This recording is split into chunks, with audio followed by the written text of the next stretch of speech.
My thanks to Professor Rangnath and his team at the National Accreditation NAC, National Assessment and Accreditation Council, for giving me this opportunity and for asking me to come here and share my views. I can see some very distinguished and eminent persons in the audience. In fact, this presentation was not perhaps aimed at, say, like Rajan Harsheji or Professor Arunodaya Sahaji. So please bear if there are any limitations in the presentation. Professor Rangnath has given a very good introduction and the purposes that the national accreditation system must achieve.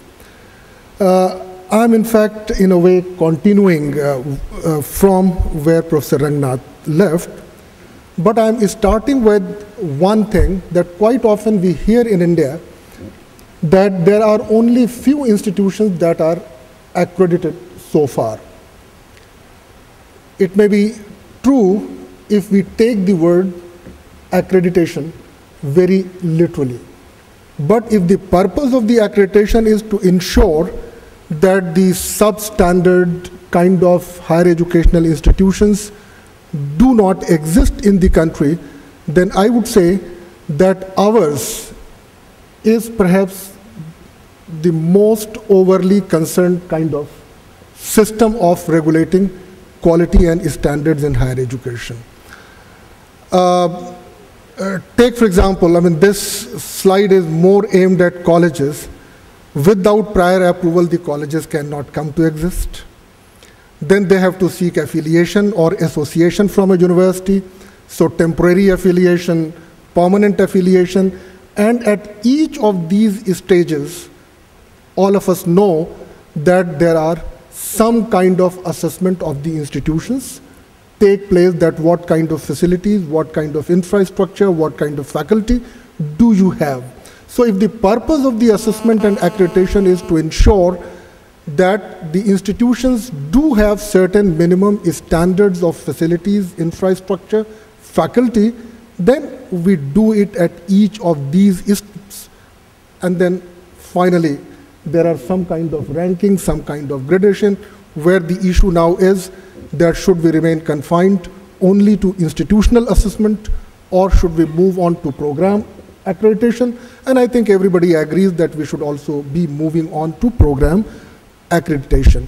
And I think the real question at this stage would be that when we are strengthening accreditation, should we also continue with the practice of seeking prior approval, recognition, etc., for the establishment of institutions? Or we can liberalize the system where the entry into the sector could be much more easier, but then the quality is controlled through the accreditation method. I mean, present policy, Professor Rangnath mentioned that we in fact have these three things existing simultaneously. Approval and the temporary affiliation is mandatory. You cannot exist unless you have obtained them. The policy framework also says that permanent affiliation and recognitions are desirable. So all educational institutions must aim at, must aspire to get a permanent affiliation, to get recognition by the University Grants Commission or by the Statutory Council. But as Professor Rangnath, Director NAC mentioned, that accreditation as such, as of now, is voluntary. Those who feel like getting accredited, they do prepare their self-study report, they send their letter of or readiness to NAC. NAC does one set of evaluation and then proceeds with the assessment. I have always been saying that making accreditation compulsory does not serve the purpose. You make it compulsory and the whole process become ritualized. Let people realize that accreditation is in their own interest so that they come on voluntary basis, and then the whole higher education catches up with some kind of quality improvement drive. And in fact, when I see them, I find that accreditation has internationally been used. I mean, the espoused benefit has been that, okay, let's use accreditation as an instrument of continuous quality improvements.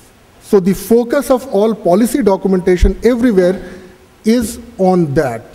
But quite often we also find that accreditation is more often used as a marketing instrument.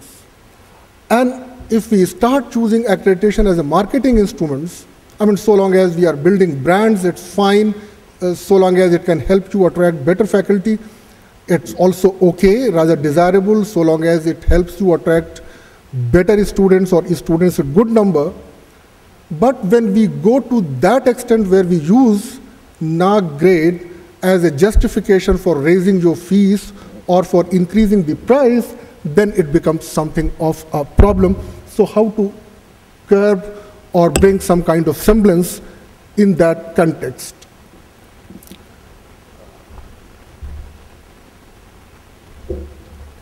Now,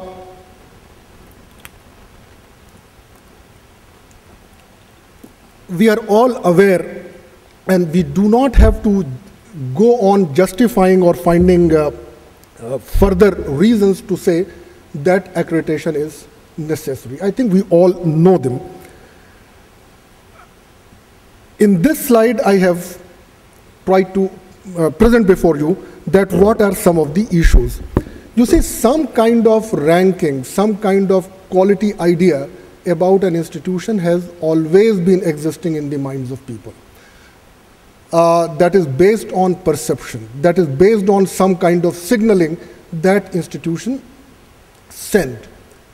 Quite often we find that these kinds of perceptions have been created or were created historically because of the past reputation. In the era of very rapid marketing communication, these perceptions are being created through the various kinds of advertisements, promotion schemes, etc. And I would say that compared to those perceptions, an objective measurement of grading, objective measurement of where does a higher educational institutions stand is much more desirable. Somehow, so far, it has happened only to a limited extent.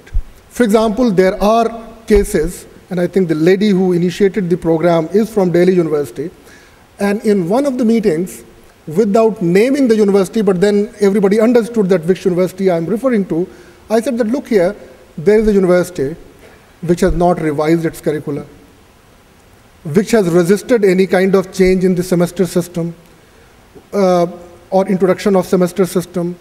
They are not at all presently interested, say, going for the choice-based credit system. And at the same time, they are attracting people from all over India to that extent that cutoffs in some of the colleges go to 99%. It means those people who are coming all the way from, say, Manipur to Delhi or any other parts, I mean, they have some idea of quality, they have some measurement, and that university is still not an accredited university by the National Assessment and Accreditation Authority. So people are guided by that perception. That perception evolved historically over a period of time, but these days they are subject to manipulation with a lot of marketing communication. So we have to be watchful, and therefore moving from perception-based to an objective measurement-based approach to knowing where do we stand is a far better proposition than continuing to depend. But the problem, as Director NAAC mentioned, that how to define and measure quality.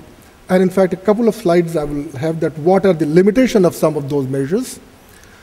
And since there are issues about the measurement of quality, and we have not been able to work out that what are the real indicators of measuring quality, so we often tend to move to proxy parameters. So how many people qualify the civil services examination? For example, for JNU, when any time people mention this, that, and then that has been used for so many other universities, We say that the objective of the university never mentions that our objective is to produce IAS or to produce, say, career bureaucrats or diplomats. So are they deviating from their objective? How about introducing that in their objectives? So there are many proxy parameters that come into play, and that is where some of the issues arises that you were raising to. Mandatory versus voluntary, we have already discussed. Institutional and program accreditation, and I think we are increasingly realizing that in best universities, there may be worst kind of departments, and in some of the worst universities, there may be some island of excellence, some best departments. So I think a more rational approach would be to go for program accreditation. And it's a real issue before these students because they do take admission in institutions, but they first take admission into a program of study, and they want to know that where they need to apply, what are their chances given their past academic performance, which institution exists where. And for the past 1 year, I'm, say, for example, struggling. My son is interested in pursuing his master's in theoretical physics. And every time he asks me that what are 4, 5, 6 universities in India. Of course, the Shanghai ranking provides that, okay, this Department of Physics of Punjab University is one of the first 200 globally in, say, physics. But then that kind of information is not available from our own national accreditation body. So I think we must be considering this. In fact, each of these approaches to accreditation have been criticized. Input-based parameters have been taken, which basically say that what kind of students do you have, what were your cutoff, what kind of merit did these students have, what is the quality of the faculty, what is their qualification, how many of them are PhDs, what is the kind of infrastructure do you have. These are the input-based measures. Similarly, there are process-based measures, that what is the teaching learning process, whether you have undertaken reforms or not, whether you are still continuing with the annual system or you have moved to a trimester, how many days of teaching takes place, how many publications have you done. Similarly, output parameters, and the output parameters suffer on account because quite often we find that the hardcore educational parameters are not there in the reckoning, rather the career progression, succession, jobs, employabilities, which could be one of the important purposes of education, but education per se, or particularly the higher education, is also to do something more about life than merely focusing on employability. So each of these measures have their own limitations. Now what NAAC has done is that in their 7 parameters, they have basically combined all 3, input, process, and output parameters. In fact, they go up to 7 parameters, and they try to say that, okay, we do the overall holistic achievement. In fact, they do realize, and globally there have been realization that all of these 3 measures do suffer from some limitations. And given these kinds of limitations, what do we do? Where do we go from here?